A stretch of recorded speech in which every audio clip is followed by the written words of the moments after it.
Good weekend. Happy weekend, peoples. All right, this is Bruce with Targeted Wealth Creation, and I'm going to do a comparison video on a bunch of funds for income, but instead of just doing it around one or two, I'm going to do it around a whole bunch, and I may be missing something, so fire away in the comment section if you have your favorite fund. But I'm going to start with a video with two categories. The first one being the SPY, the S&P 500. So I'm showing the raw index, and then I'm showing all of the funds that have income.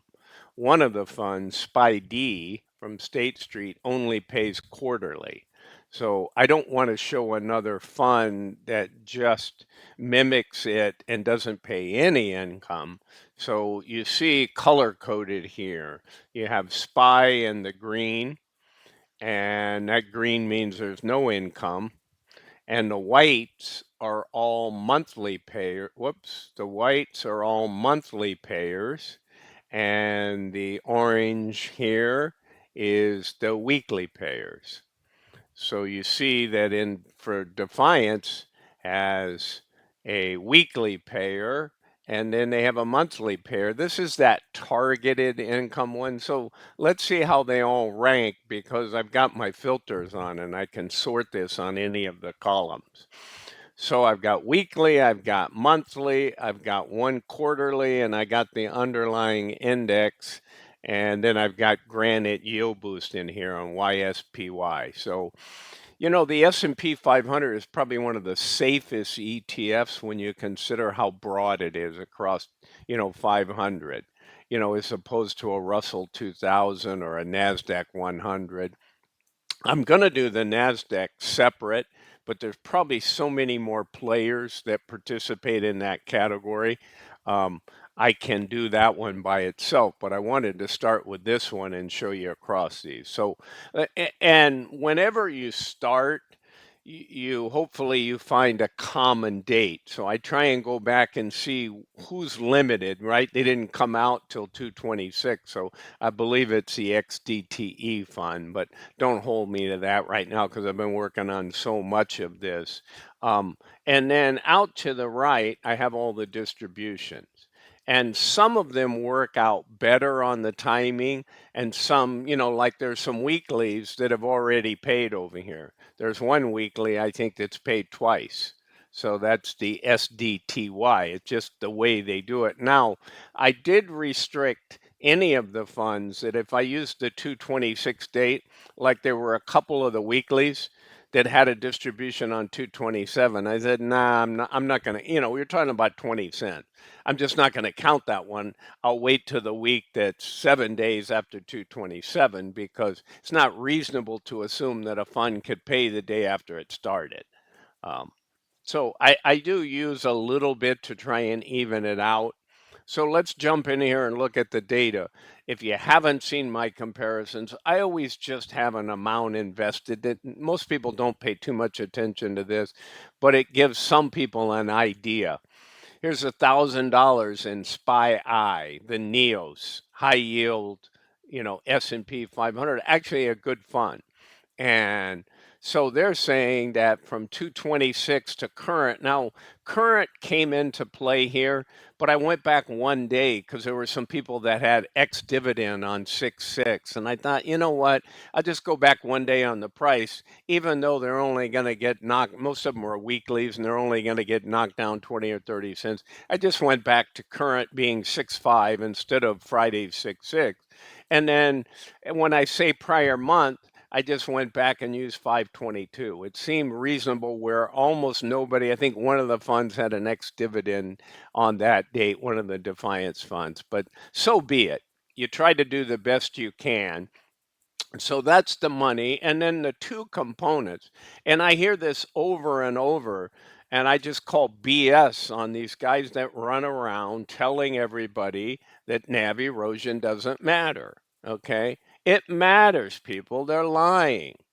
They believe their own lies. Okay. I'm not saying it's the only thing. I've said before, if I have two funds and they're close in total return, the only reason I say it matters is It's kind of like saying, I feel really good about my portfolio, and you go down and you show the bank you want to get a loan, and they say, hey, you used to have 120,000, and right now you got 85. Yeah, but I'm waiting. Something's going to happen, and that's kind of like what happens with NAV erosion. Excuse me for just a minute, but you start out with a $20 stock, okay, and you start getting paid 100% yield. You get $1 every month. And then pretty soon that stock's at $3. Well, you don't get $1 anymore, right? But I'd be the first. So a declining NAV value ends up affecting your distribution. Now, some guys argue, well, yeah, but I DCA in and I always get it at the best price. Well, until that stock has shown me, or security has shown me, that it can actually go up for several months, then its track record is NAV erosion. Look at Murney. Go out and buy Murney every week and tell me how great it is. It's got a yield on cost of 80%, blah, blah, blah. If it ultimately turns around, then that's the time to buy it. So that's how I caveat NAV erosion.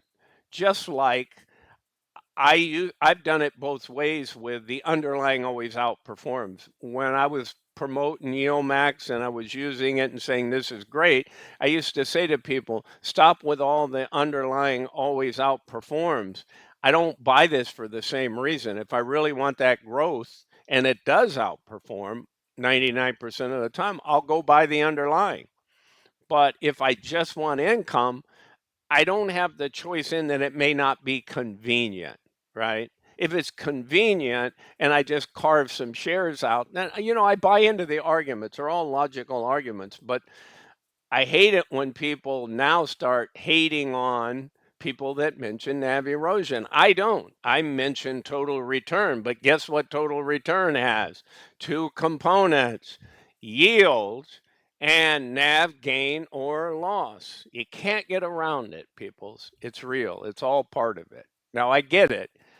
Uh, I love the fact that you can have NAV erosion. I can erode 30% in a year and I can have a 90% payout yield. Well, I got a net 60%.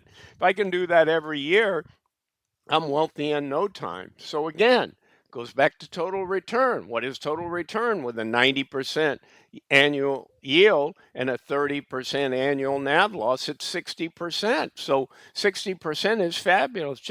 Just always look at total return, people. Okay, enough of my rant and all that. I see it so much and I hate on it just like they hate on people that mention it. But they don't realize there's people just as smarter than they are that have been at this game for a long time.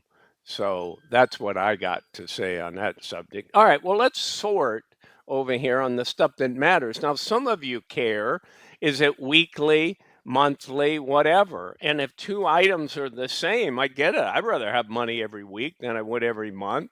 I don't want to wait for anything every quarter, although I have some mining stocks that I'm in for massive growth. And, I'm willing to accept that they may pay semi-annually or quarterly. Because if they really start doing well, they'll move it to monthly. And then, the dividends will start growing. All right, guys. So I sorted this in total return. So who wins this? Spy Eye from Neos. you know, kudos to them.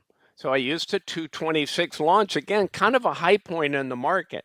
So you have almost, well, yeah, you have every single fund, including the index, that has a negative gain or loss. Okay, so minus 2%, 2.8. Well, the index was down 0.25, the lowest, right? So if I sort over here, then that's cool. You see, SPY is in second, but SPY doesn't pay a dividend, right? This fund here, I want you guys to know about it. I wish they had other funds right now because I'm going to do one on the Russell 2000. But this Tap Alpha, oh, what a bright CEO. Google Tap Alpha. Right now, this is their only fund. Outstanding performance. Before I added SPY, they won this thing, right? because they had a total return. Where am I? Move that column. They had a total return of minus 2.93. Everybody else, we got close here with the targeted defiant SPY T. Okay. So they target the income, they keep a stabler NAV, right? And they don't pay out as much. But kudos to Tap Alpha. This guy is going to make something. And really, the story on Tap Alpha is I forgot, it was a family situation where something happened and he needed to know that he had income. I don't remember all the circumstances. It was a great interview. I listened to him. And he said, I was doing this. I was staying up all night and I was doing this. And then I don't know if it was an operation or an illness in the family. And he said, I had to go to work and I didn't have time to write my own options on these S&P, and that was in the early days where he was learning zero DTE.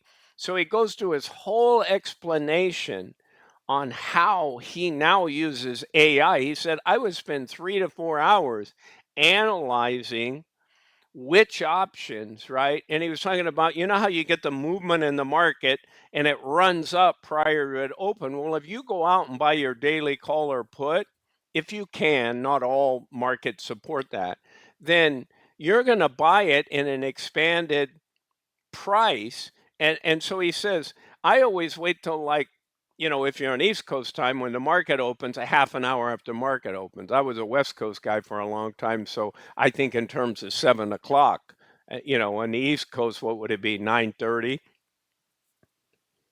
No, 10. Yeah, the market opens at 9:30 and 10. So it depends on where you are in North America. But the idea being, he says, and I use AI, it can do all the analyzing that I need. If I feed it the data that I want it to look for, so he optimizes first off his pick of zero DTE. And then he said, I'm never holding overnight, because what happens overnight? You get earnings, you get news, right? Even you get some inflation stat and so forth in the pre-market usually, but you get a lot of news and a lot of earnings that can impact the market. So he says, I have a chance to get in and settle that. And I'm never, if the market's 8 hours long, he says, I'm only in the market for about 7 hours. And so I thought it was brilliant how he talked about it, and he's focused on that. So second best spider income fund and a total return. So let's just look at the distribution. You can't, I mean, I can sort on dollars, but that doesn't mean anything. You want to sort on the distribution before it's annualized. They all should be roughly the same once that happens. So your yield boost has the highest distro return, okay? But it's 4, 5, 6 down in the list because look at its loss. Look at its NAV annualized. I mean, it's the highest distribution return, but it's also the highest gain or loss. Sorry, guys. Let me drink some water. Okay, got that taken care of. All right, guys. So this, you gotta really look closely at the data. And while that's impressive in 101 days to have a 10.49 return, so it's close to 40% on a spider, and it pays monthly, it's just not good enough, in my opinion, because that NAV is kicking your butt, that NAV erosion that my haters hate, right? So who else is playing in this game? So we can look at it a bunch. So that's the best distribution. Who has the best annualized distribution? It probably is going to be the same because they're all around the same time. I made it that way, right? I used their prices from exactly the same start time, and I'm limited by one of the funds that didn't start till that time frame. Otherwise, I could go back 6 months or a year and get a better trend, right? But nobody can say that this is biased. All right. So again, we go back to total return, we see what we have.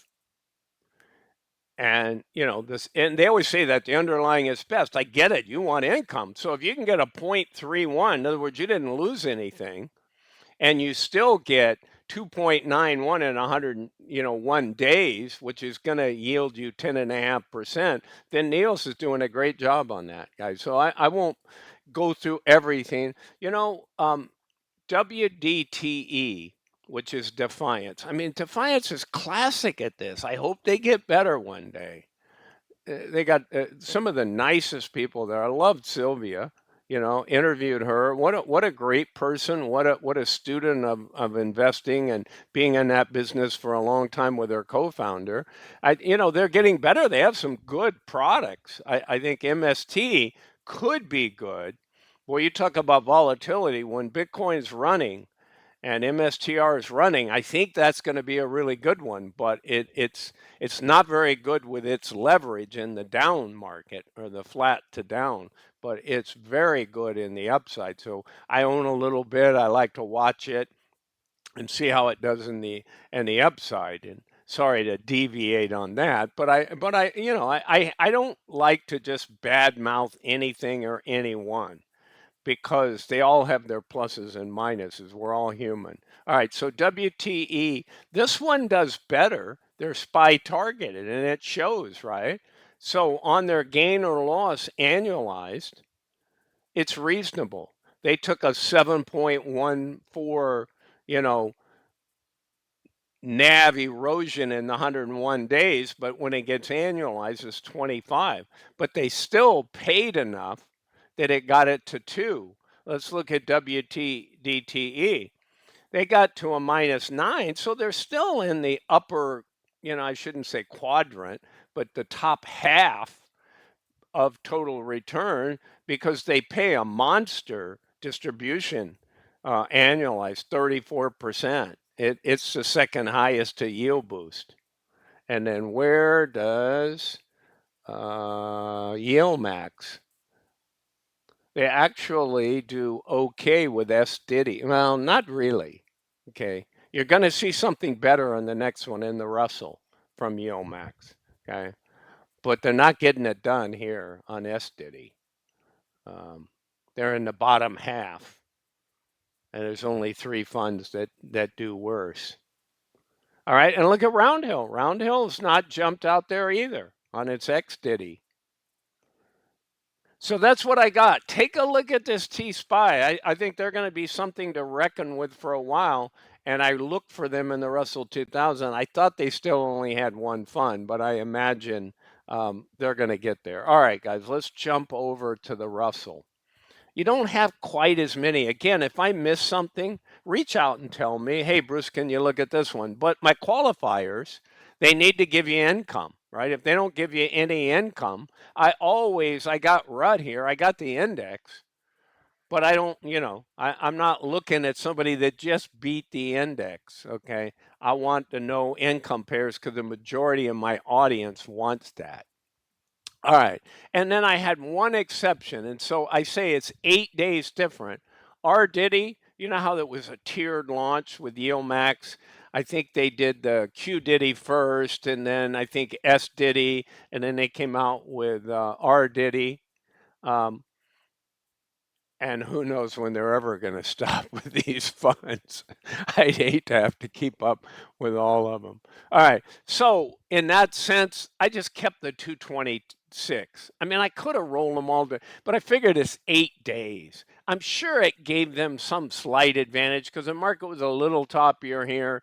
And the market had pulled back some. But you know what I see here? Let's look. Now, who had the highest distribution? The Defiance Fund, right? 371, because they're good at distributing. Now, what about gain or loss? Well, they had the largest gain or loss, so that's going to be an annualized largest gain or loss. By, R. Diddy and Roundhill dropped 13% in the same time frame. They dropped 1684, and they didn't outpay them that much. But they didn't yield as much because their cost, right? Yield on cost, they're at 33.55 current price, and IWMY from Defiance is only 2386. So look at this annualized distribution. I could sort it in order, but you got R Diddy paying 35.91. You've got Yield paying 46, but with a 60%. Now, surprising guys, who wins? R Diddy in a close win, right? I was trying to think of horse racing and a photo finish. Nah, not really, right?